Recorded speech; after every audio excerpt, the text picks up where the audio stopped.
नमस्कार, मैं Anshika, India voice 24 news में आपका स्वागत है।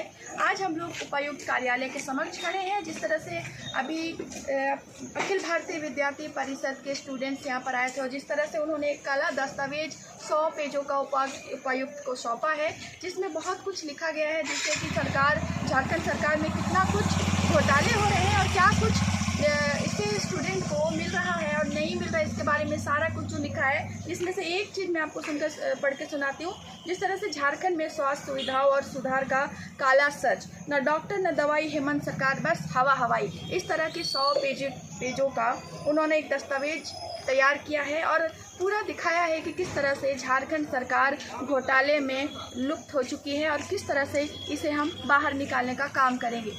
आइए ऐसे ही कुछ स्टूडेंट्स से हम लोग सीधे तौर पे जुड़ते हैं और देखते हैं क्या कुछ उनकी मांगे हैं और क्या कुछ उनका कहना है।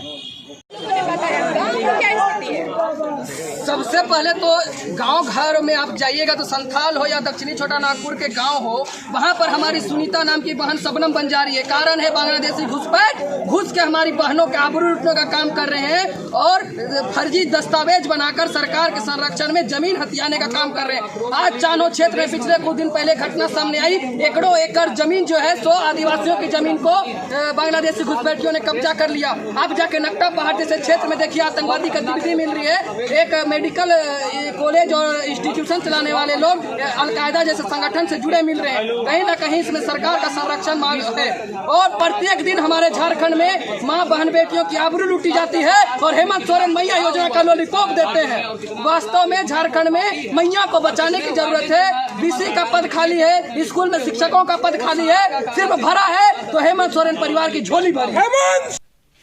पूरे प्रदेश की जो लचर और दयनीय स्थिति हो गई है। अभी पूर्व में जब 2019 में सरकार बनी तो सरकार का जो युवा जो है, मेनली उस समय जब युवा झारखंड जब था 2019 में, तो जो शिक्षा, स्वास्थ्य, रोजगार, महिला सुरक्षा को लेकर के जब सारे लोगों ने वोट दिया, सारे युवा ने वोट दिया, तब सरकार जो है 19 वर्ष की थी, राज्य 19 वर्ष की थी। आज राज्य 24 वर्ष की होने को जा रही है। लेकिन आज भी झारखंड को जो चाहिए था वो मूलभूत सुविधा भी अभी आज के डेट में नहीं मिला है। जो आंकड़ा पहले हम कुपोषण का शिकार हुआ करते थे झारखंड के लोग, आज वो आंकड़ा दिन पर दिन बढ़ता जा रहा है। खनिज संपदा झारखंड में 40% है, फिर भी आज झारखंड जो है पिछड़ा राज्य की गिनती में आ रहा है। रोजगार का स्थिति जो है वो रोजगार का स्थिति भी लचर दिन पर दिन होते जा रहा है। आज हम लोग जो है पूरे प्रदेश भर में माननीय डीसी महोदय के माध्यम से सरकार के जो मुखिया हैं माननीय हेमंत सोरेन जी, उनको हम एक ज्ञापन सौंपने देना जा रहे हैं काला दस्तावेज के नाम पे। जो 100 पेज का लगभग काला दस्तावेज हम लोगों का है और सरकार का जो मेनली जो फेल्यूर रहा, हम लोग वो फेल्यूर सबको दिखाना चाहते हैं सरकार के मुखिया माननीय हेमंत सोरेन जी को।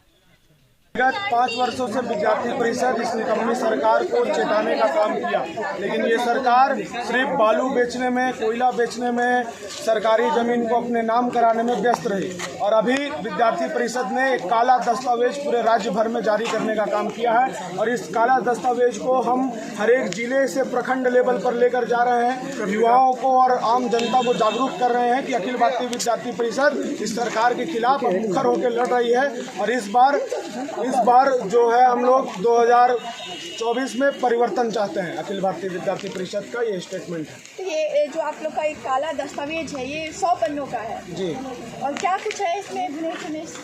जैसे कि इसमें आपके जितने भी सेक्टर्स हैं यहाँ पे, उसमें कितने पद हैं, कितने पद में नियुक्ति हुई है और कितने पद अभी खाली है। ये सरकार ने कहा था कि 5 लाख रोजगार देंगे, अभी तक हमको रोजगार मिला नहीं। हमको यहाँ पे युवाओं को बेरोजगारी भत्ता का बात करती थी ये सरकार, वो मिला नहीं। ये पब्लिसिटी स्टंट के लिए लास्ट में मैया योजना लाकर हमको 1000 रुपये से मत तो लिए। युवाओं का भविष्य है, भविष्य को ये सरकार पूरे दाव पर लगाने का काम है। मैया बचाओ। पहले जीएसएससी और सीजीएल का एग्जाम हुआ जिससे झारखंड में दो दिन के लिए नेट को भी बंद कर दिया गया। आखिरकार पेपर लीक होने की संभावना जताई जा रही है, इसमें क्या कहेंगे? देखिए, जितने भी परीक्षा झारखंड में हुए हैं वो सब तो हम देखे हैं किस प्रकार की हुई। और जो आप नेट बंद करने की बात बोल रहे हैं, पूरे राज्य भर के युवा इस नेट बंद होने से परेशान हो गए। कितने ऐसे छात्र थे जो ऑनलाइन मीडियम से पेमेंट करके अपना बस भाड़ा देके आना चाहते थे, यहाँ होटलों में रुकने के लिए ऑनलाइन पैसा देने चाहते थे, लेकिन उनका ऑनलाइन मीडियम काम नहीं करने के कारण कितनों विद्यार्थियों का यहाँ पर एग्ज़ाम छूट भी गया।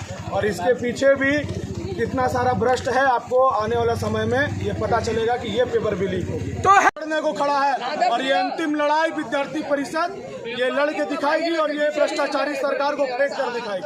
देख रहे हैं कि किस प्रकार से हेमंत सोरेन घोटाले में घोटाला किया जा रहा है। ये तो एक षड्यंत्र था। ये परीक्षा जो हुआ है उसको खुश करने के लिए, अभी चुनावी प्रोपेगेंडा अपनाने के लिए हेमंत सोरेन ने परीक्षा की और 2 दिन नेट बंद रहा। आप लोगों को पता है 2 दिन किस प्रकार से यहाँ पर नेट बंद रहा और ये सिर्फ नेट बंद करना और ये जो एग्ज़ाम लेना था वो एक षड्यंत्र था ताकि युवाओं को खुश कर सके। लेकिन जैसा कि सुनने में मिल रहा है कि इसमें भी घोटाला हुआ है और ये भी पेपर लीक माना जा रहा है इसको। तो ये हेमंत सोरेन विगत 5 वर्षों से सिर्फ लुभावनी योजनाएं झूठे वादे करके सरकार में आई थी और यही अंत है इनका। और इस बार चुनाव में पूरा झारखंड का युवा, यहाँ का आम जनमानस हेमंत सोरेन को उखाड़ फेंकने का काम करेगा। बांग्लादेश में बांग्लादेश घुसपैठियों ने जितने सारे उपद्रव मचाए, उसी तरह झारखंड में भी कई जगह से इसके क्या देखिए, झारखंड को बांग्लादेश और पाकिस्तान बनाने की कोशिश की जा रही है हेमंत सोरेन के द्वारा। और हेमंत सोरेन आप देखिए कि किस प्रकार संथाल परगना की स्थिति है, वहाँ पर घुसपैठिए पड़ चुके, वहाँ के जो हिंदू भाई बहनों की स्थिति वो बहुत खराब हो चुकी है। वहाँ बुलंद आवाज़ उठा रहे हैं पर हेमंत सोरेन पट्टी बांध करके सोए हुए हैं। उनका अभी आप जैसा कि देखिए उत्पाद सिपाही का दौड़ हुई, उसमें 15 अभ्यर्थियों की मौत हो गई। हेमंत सोरेन उनके प्रति कोई संवेदना नहीं रहता है। दिल्ली में जा कर के खुशियाँ मना रहे थे, आप लोगों ने देखा होगा, वीडियो वायरल हुआ था। वो अभी तक अभ्यर्थियों से मिलने नहीं गए। सोचिए क्या स्थिति है कि युवा इस प्रकार से मर रहा है और हेमंत सोरेन ऐसे कर रहे हैं अपनी गद्दी में बैठ कर। की बात बार बार सामने आ रही है और आपने जो बोर्ड पे लिखा है विद्यालयों का निजीकरण बंद करो, NCCF को बैन करो, इस पे क्या कहेंगे? हम लोग को एक तरीके से देखा जाए तो हेमंत सोरेन सरकार नीचे जमीन में दफनाने का काम कर रही है, जो कि नहीं करना चाहिए। हम लोग आजकल का युवा पीढ़ी है जो कि आगे उतरेंगे, खड़े उतरेंगे, एकदम खड़े उतरेंगे और यही युवा ही मिलके एक नया विकास के रूप में देखने का काम कर रही है। और जबकि विकास नहीं होगा तो कैसे ये आगे बढ़ेगा और झारखंड का विकास कैसे बढ़ेगा? जब तक झारखंड का विकास नहीं देखा जाएगा, हम लोग एक वो पौधा है जिसमें पानी रोप रोप के उसमें जल दे दे के उसको उपजाया जाता है, बड़ा किया जाता है। जब उसी जड़ को, हमारे जड़ को काट दिया जाएगा तो हम लोग आगे कैसे बढ़ेंगे, कैसे बढ़ेंगे? ये सरकार आप सभी देख ही रहे हैं कि अभी हेमंत सोरेन की सरकार अभी कितनी गंदी स्थिति में झारखंड में है। सभी चीज़ों को लेकर आप देख सकते हैं, शिक्षा को लेकर देख सकते हैं, चाहे महिलाओं की सुरक्षा को लेकर देख सकते हैं, सारा कुछ को देख सकते हैं। सारा कुछ में हेमंत सरकार निकम्मी है और अभी तक कुछ भी एक्शन किसी भी चीज़ों में नहीं लिया गया है हेमंत सरकार का। और हेमंत सरकार का बोलना है कि मतलब कि वो रोजगारों का खा रही है, खाली 5 वर्ष से रोजगार देने का काम कर रही, मतलब कि बोली थी 5 वर्ष से, लेकिन वो अभी तक नहीं दे पाई है। जब 5 वर्ष नहीं दे पाई है, अपना वादा हेमंत सरकार पूरा करने में नाकाम रही है अभी तक में। हमारे बहुत सारे मांग है। इंटरमीडिएट का ये एडमिशन भी रुक गया था, हम लोग का एडमिशन नहीं हो रहा है और बहुत मतलब एडमिशन नहीं हो रहा है तो बहुत दिक्कत हो रहा है। अच्छा। और बहुत सारे लोग ग्रामीण क्षेत्र से आते हैं एडमिशन के लिए और यहाँ पे मतलब सामने पड़ता है एक तो, और मतलब कम फीस में भी हो जाता है, इसलिए बहुत से लोग यहीं पे आते हैं। हमारे डोरंडा कॉलेज में ही एडमिशन रुक गया है।